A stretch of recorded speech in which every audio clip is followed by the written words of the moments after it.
एक रात मनीष जी की डिनर टेबल पर। रोहिणी, इनसे मिलो, ये है कमल, मेरा बिजनेस पार्टनर। हेलो कमल जी। हाय भाभी, कैसे हैं? मैं तो ठीक हूँ, और आप बताइए, और घर के सब कैसे हैं? मैं चंगा, मेरा घर में भी सब चंगा है। चलो रोहिणी, आज मेरे इस दोस्त के नाम एक जाम हो जाए। लेकिन मैं तो नहीं पीती हूँ ना, मैं कैसे पीऊंगी? अरे भाभी जी, कुछ नहीं होगा एक छोटा सा जाम लेने से। और आज मैं पहली बार आपके घर आया, इतना तो हक बनता ही है कि आप मेरे साथ एक जाम का मजा लें। लेकिन कुछ नहीं, अब तो रोहिणी लेना ही पड़ेगा, मेरा दोस्त ने भी कह दिया। ठीक है, लेती हूँ। फिर रोहिणी उन दोनों के बातों में आकर जाम पीने लगती है।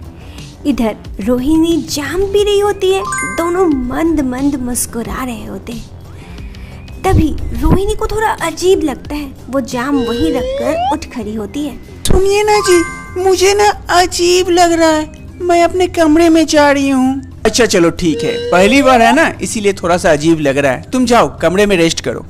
रोहिणी उधर से उठकर कमरे की तरफ जाने लगती है। तभी मनीष कहता है, देख कमल, मैंने तेरा काम कर दिया, अब तेरा माल रेडी है, तू जाके आराम से ऐश कर। लेकिन मुझे जो प्रोजेक्ट मिलने वाला था वो मिस नहीं होना चाहिए, और तू मुझे वादा किया था तो जरूर। अरे यार, तू मुझे खुश करता रहेगा तो मैं भी तुझे खुश करता रहूंगा। ये हम दोनों की बीच डील हुई थी और ये डील पक्की रहेगी। चल अब मैं आता हूँ। ठीक है, जा ऐश कर। मनीष का प्लान कामयाब हो चुका था। मनीष का बिजनेस पार्टनर वहाँ से उठकर कमरे की तरफ चल देता है। मनीष खुश होता है। उधर कमरे में जब वो पहुँचता है, वो देखता है रोहिणी बेहोश हो चुकी थी। वो रोहिणी के पास जाता है।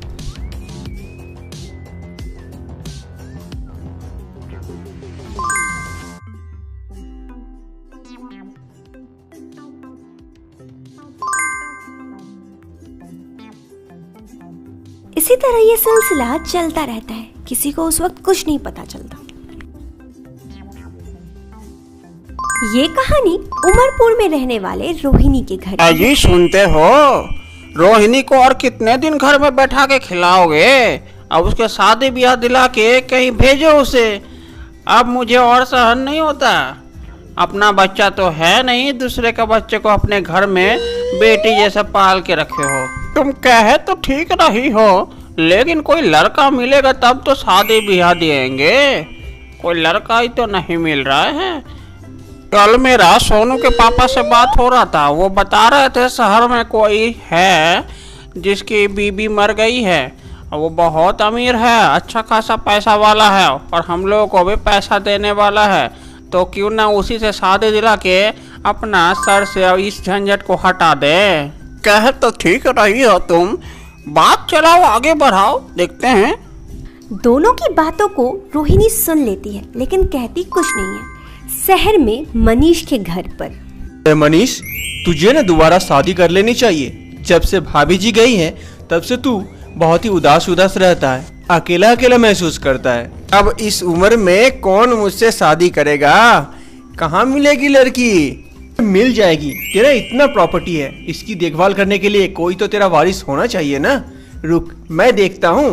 मनीष को दूसरी शादी करनी थी और इसीलिए वो गांव पहुंच जाता है उमरपुर। तभी उसकी मुलाकात होती है रोहिणी के चाची से। अच्छा हुआ चाची, आपसे यही मुलाकात हो गई। इनसे मिलिए, ये है मनीष जी, शहर के बहुत बड़े बिजनेसमैन, और आपकी बेटी को भी देखे हैं, इन्हें बहुत पसंद है। अच्छा, आपने मेरी बेटी को देखा है ना? बहुत खूबसूरत है, बहुत गुणी है, सारा काम आता है उनको। हाँ, मैंने आपकी बेटी को देखा है, मुझे बहुत पसंद है वो। लेकिन एक बात बता दूं कि मेरी पहले शादी हो चुकी है। वो मेरी पत्नी 2 साल पहले गुजर गई है। अब फिर से मैं शादी करने वाला हूँ, क्योंकि मेरा कोई वारिस नहीं है, और इसीलिए मैं आपकी बेटी से शादी करना चाहता हूँ। क्या आप अपनी बेटी की शादी मुझसे देने के लिए इच्छुक हैं? अरे क्यों नहीं दूंगी, इतना अच्छा लड़का कहाँ मिलता है अभी। और आपने इनको बता दिया ना वो सब? अरे हाँ, ये मुझे सब कुछ बता दिए हैं। आपको सारे पैसे मिल जाएंगे शादी होने के बाद। आपको आपकी बताई हुई रकम मिल जाएगी। अब तो बहुत बढ़िया है, जल्द से जल्द शादी करवाने की तैयारी कीजिए। पैसों के शर्त पर रोहिणी की चाची उसकी शादी उस बूढ़े से फिक्स कर देती है और फिर रोहिणी की शादी हो जाती है मनीष से। और शादी के बाद कितनी अच्छी जोड़ी लग रही है, मेरी बेटी को किसी की नजर न लगे। हाँ माँ जी, अब हम लोग चलते हैं, काफी लेट हो गया, हमें घर भी पहुंचना है शाम होने से पहले। आती हूँ चाची, फिर आऊंगी। हाँ बेटा, ये तेरा ही घर है, तू नहीं आएगी तो कौन आएगा बोल। और मनीष बेटा, वो जो हम लोगों की बात हुई थी वो। हाँ माँ जी, मैं वो भूला नहीं हूँ। राज, वो दे दो माँ जी को। हाँ माँ जी, आपकी अमानत मेरे पास है, ये लीजिए आपकी अमानत, संभालिए अब आप इसको। अरे बहुत बहुत धन्यवाद बेटा, जाओ तुम लोग खुशी खुशी रहो, जुग जुग जियो। शादी के बाद रोहिणी की चाची को पैसे मिल जाते हैं और रोहिणी मनीष के साथ शहर चली जाती है अपने ससुराल। और इधर उसकी चाची बहुत खुश होती है। एक दिन बाढ़ में देख कमल, ये प्रोजेक्ट मुझे ही चाहिए, तू जैसे भी हो करके मुझे ये प्रोजेक्ट देना ही होगा। सारा चीज मेरे हाथ में तो नहीं है ना, मैं कोशिश करूंगा तुझे देने का, अगर हो गया सब कुछ ठीक रहा तो तुझे ही मिलेगा। एक कोशिश वगैरह मुझे नहीं पता, तू मेरा दोस्त है और तू अगर मुझे नहीं देगा प्रोजेक्ट तो किसको देगा बता। चल ना यार, चिल कर, मैं कोशिश करता हूँ तुझे देने का, ठीक है ना, ज़्यादा चिंता करने की जरूरत नहीं है। अच्छा सुन, संडे को मेरे घर पार्टी है, छोटी सी रखा हूँ, बस तेरा इनवाइट है, तू आ जाना। और तेरे लिए एक सरप्राइज भी अरेंज करके रखा हूँ, तो मिस मत करना। किस बात की सरप्राइज यार, आज अचानक से सरप्राइज की बात कर रहा है? अरे सरप्राइज है इसीलिए तो नहीं बता पा रहा हूँ, तू आना, फिर तुझे अगर पसंद नहीं आया तब बताना, मन खुश हो जाएगा। इधर मनीष की रोहिणी से शादी करने के पीछे कुछ और ही मकसद होता है। वो सारे बिजनेस की डील को पूरा करने के लिए रोहिणी का यूज करता है। इन सब बारे में रोहिणी को पता भी नहीं होता।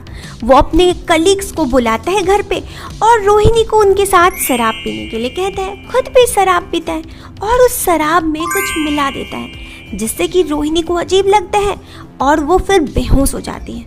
और फिर वो अपनी मकसद को पूरा करते हैं।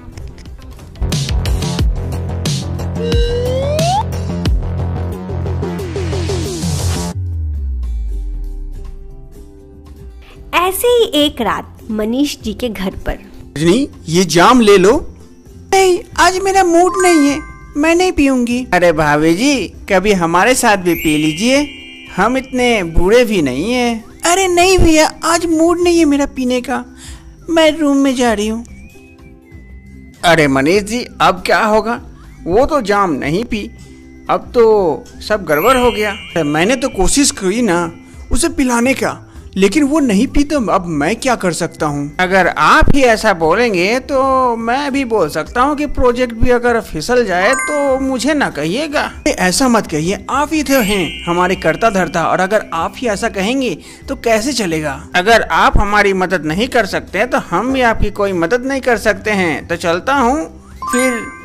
अरे ऐसा मत कहिए, रुकिए रुकिए, एक काम कीजिए, आप उस कमरे में चले जाइए, उसके बाद आपको जो मर्जी हो सो कीजिए, मैं कुछ नहीं कहूँगा, बस आप संभाल लेना, जो अंदर हो अंदर ही रखना बात। ये हुई ना बात, अब देखिए मेरा कमाल। चाहे कुछ भी हो जाए, मनीष को बिजनेस में प्रॉफिट चाहिए था, इसलिए उसने इस बार एक बार भी नहीं सोचा और अपने दोस्त को अपने ही बेडरूम पर भेज दिया, जहां पर उसकी पत्नी थी। तभी अरे भाभी जी, क्या कर रही हो? अरे आप यहाँ कैसे आ गए? मैं नहीं आऊंगा तो कौन आएगा? तुम्हारे पति। आप बोलना क्या चाहते हैं? तुम्हारे पति ने तुम्हारी कीमत लगाई है और मुझे इसलिए भेजा है यहाँ पे, क्योंकि उसने मेरे से कीमत ली है तुम्हारे लिए और तुम्हारे साथ यहाँ रहने के लिए रात भर। ये क्या बकवास कर रहे हैं आप? मेरे पति ऐसा कभी कर ही नहीं सकते हैं। तो तुम जाके अपने पति से पूछ लेना, लेकिन अभी तो मुझे मजा चाहिए। देखिए, ऐसा कुछ मत कीजिए प्लीज, ऐसा मत कीजिए। देखो ये दया माया मुझे मत दिखाओ अपना रोना धोना। मैं कीमत दिया हूँ तो उसको वसूलना भी मुझे आता है। प्लीज मुझे छोड़ दीजिए, मैं आपके पाँव पड़ती हूँ, प्लीज ऐसा मत कीजिए मेरे उस साथ। वक्त रोहिणी बहुत डर जाती है उसकी बातें सुनकर। वो आदमी रोहिणी की तरफ बढ़ने लगता है।